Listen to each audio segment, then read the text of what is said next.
Shalom, selamat pagi jemaat Tuhan. Berjumpa kembali dalam doa pagi online. Mari satukan hati, hampiri tahta Tuhan dengan pujian sejauh timur dari barat. Engkau membuang dosaku. Kita bersyukur atas karya Tuhan menyelamatkan dan menuntun kehidupan kita.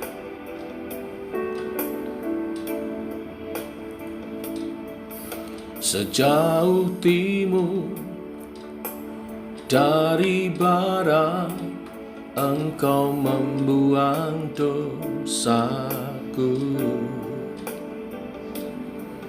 Tiada kau ingat lagi pelanggaranku.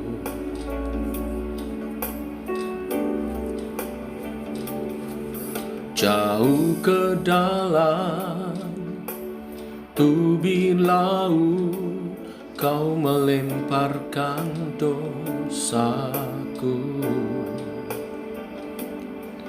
Tiada kau perhitungkan kesalahanku. Betapa besar kasih pengampunanmu Tuhan. Tak kau pandang hina hati yang hancur.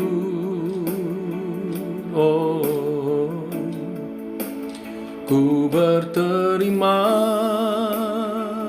kasih kepadamu ya Tuhan. Pengampunan yang kau beri, pulihkanku.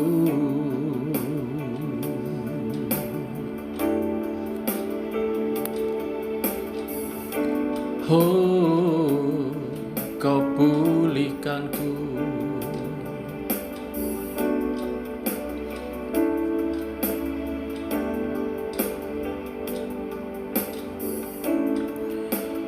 Betapa besar kasih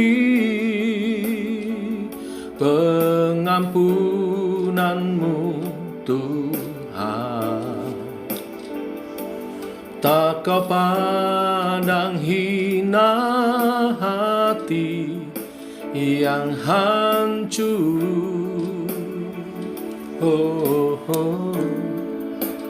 Ku berterima kasih kepadamu ya Tuhan. Pengampunan yang kau beri, pulihkanku.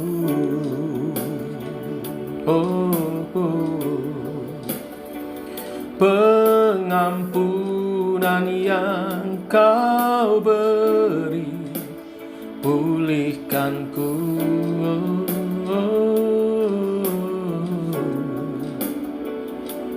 Pengampunan yang kau beri, pulihkanku.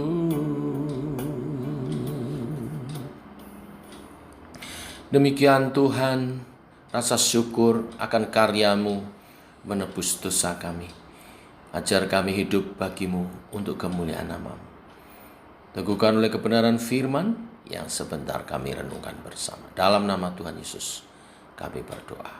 Amin. Bapak Ibu, kita melanjutkan renungan kita. Hari ini Matius pasal 19 ayat 16 sampai dengan yang ke-26.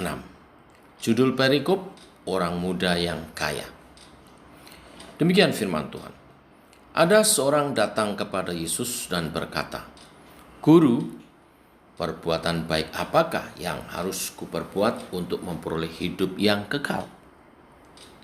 Jawab Yesus, apakah sebabnya engkau bertanya kepadaku tentang apa yang baik? Hanya satu yang baik. Tetapi jikalau engkau ingin masuk ke dalam hidup, turutilah segala perintah Allah. Kata orang itu kepadanya, perintah yang mana? Kata Yesus, jangan membunuh, jangan berzina, jangan mencuri, jangan mengucap saksi dusta. Hormatilah ayahmu dan ibumu, dan kasihilah sesamamu manusia seperti dirimu sendiri. Kata orang itu kepadanya, semuanya itu telah kuturuti, apalagi yang masih kurang? Kata Yesus kepadanya, jikalau engkau hendak sempurna, pergilah, jualah segala milikmu, dan berikanlah itu kepada orang-orang miskin, maka engkau akan peroleh harta di surga. Kemudian datanglah kemari dan ikutlah aku. Ketika orang muda itu mendengar perkataan itu, pergilah ia dengan sedih, sebab banyak hartanya. Yesus berkata kepada murid-muridnya, aku berkata kepadamu, sesungguhnya sukar sekali bagi seorang kaya untuk masuk ke dalam kerajaan surga. Sekali lagi aku berkata kepadamu, lebih mudah seekor unta masuk melalui lubang jarum daripada seorang kaya masuk ke dalam kerajaan Allah. Ketika murid-murid mendengar itu, sangat gemparlah mereka dan berkata, jika demikian, siapakah yang dapat diselamatkan? Yesus memandang mereka dan berkata, bagi manusia hal ini tidak mungkin, tetapi bagi Allah segala sesuatu mungkin. Amin. Bapak Ibu, dikisahkan seorang datang kepada Yesus. Ia adalah seorang yang kaya. Perikop yang sama dalam Lukas 18 menyebutkan bahwa ia adalah seorang pemimpin. Orang ini kaya dan punya jabatan, tetapi ia memikirkan hal-hal rohani, yaitu hidup yang kekal. Ini sesuatu yang bagus. Banyak orang hanya memikirkan hal-hal duniawi atau jasmania saja.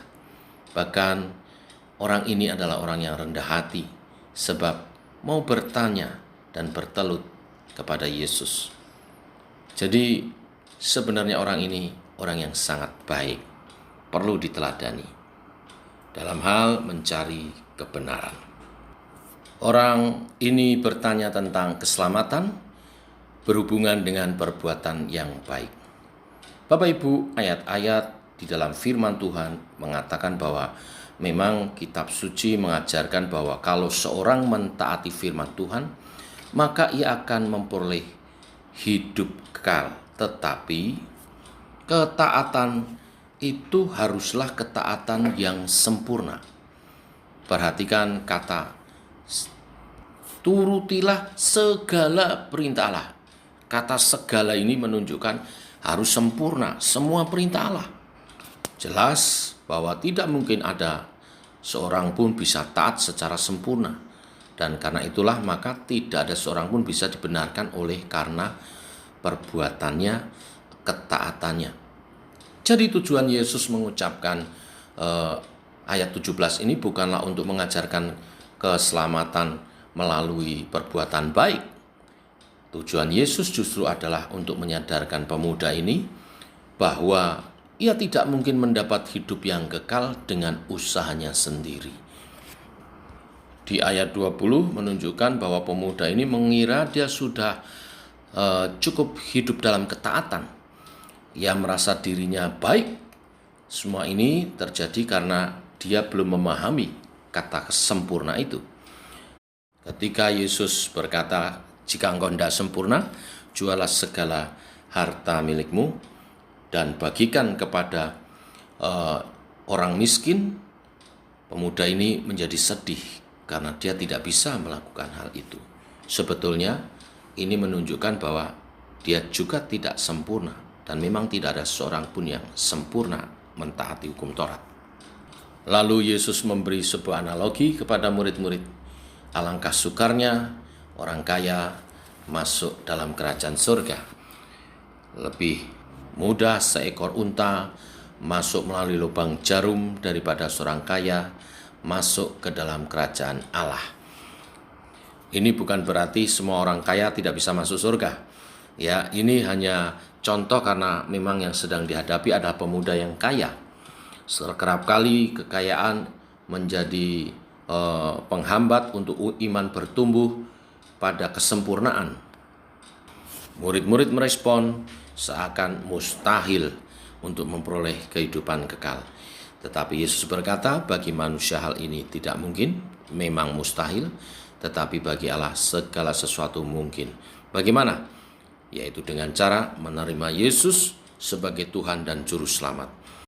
Ketika kita menerima Yesus sebagai Tuhan dan Juru Selamat kita, Dia mengampuni segala dosa kita, Dia yang menyempurnakan kita, sehingga kita layak menerima hidup kekal. Dia tanggung segala ketidaksempurnaan kita, Dia sempurnakan kita dengan menanggung segala dosa kita. Itulah mengapa bagi manusia tidak mungkin, tetapi bagi Allah segala sesuatu mungkin. Puji Tuhan. Demikian kebenaran firman Tuhan pada pagi hari ini, biarlah menguatkan iman percaya kita. Mari kita berdoa. Bapa, kami mengucap syukur pagi hari ini Engkau memberkati kami dengan berita Injil, berita firman Tuhan, bahwa Engkau telah menyelamatkan kami. Keselamatan adalah anugerah, karena tidak ada usaha manusia apapun yang dapat memperolehnya. Semuanya karena anugerah daripada Tuhan. Kami bersyukur telah menerima keselamatan itu Tuhan, daripada-Mu. Biar iman kami bertumbuh dalam ketaatan kami untuk hidup memuliakan Engkau. Engkaulah yang menyempurnakan hidup kami, terus bimbing oleh firman dan roh-Mu Tuhan. Hari ini kami berdoa mendukung pemerintah, bangsa, dan negara Indonesia, khususnya di dalam menanggulangi dampak-dampak pandemi COVID-19. Menolong Tuhan, pasca liburan ini banyak yang terdampak, banyak yang terpapar kembali. Tuhan menolong, pemerintah makin sigap, dan bersama dengan masyarakat rakyat Indonesia dapat mengantisipasi lebih baik, sehingga penularan tidak terus meluas, dapat dialokasi, dan akhirnya dapat ditanggulangi. Kami berdoa untuk cuaca, untuk iklim di Indonesia supaya berjalan dengan baik, sehingga bisa berusaha, bisa menanam, bisa berdagang, dan semua ini membawa pertumbuhan ekonomi yang baik. Beri keamanan, ketentraman bangsa kami dalam kesatuan NKRI. Kami hidup dalam keharmonisan, saling menghormati, menghargai satu dengan yang lain. Perbedaan bukan untuk menjadi alasan kami berseteru, tetapi untuk menjadi alasan kami saling melengkapi sebagai rakyat Indonesia. Tolong Presiden Jokowi, wakilnya, dan juga jajaran menterinya dapat menjalankan tugasnya dengan baik. Bahkan aparat pemerintah sampai dengan yang ke desa-desa, Tuhan Engkau menolong. Dan juga berdoa memberkati Polri dan TNI menjaga Indonesia di dalam keamanan, ketentraman, kesatuan, dan dijauhkan dari terorisme, dijauhkan dari pemberontakan-pemberontakan, semua berjalan dengan baik dan aman. Kau tolong semuanya Tuhan, aparat pemerintah dapat menjalankan tugasnya dengan baik. Ini bagian daripada doa kami Tuhan, kami naikkan di dalam nama Tuhan Yesus Kristus. Amin. Demikian doa pagi kita saudara. Selamat pagi, selamat berjalan bersama dengan Tuhan. Shalom.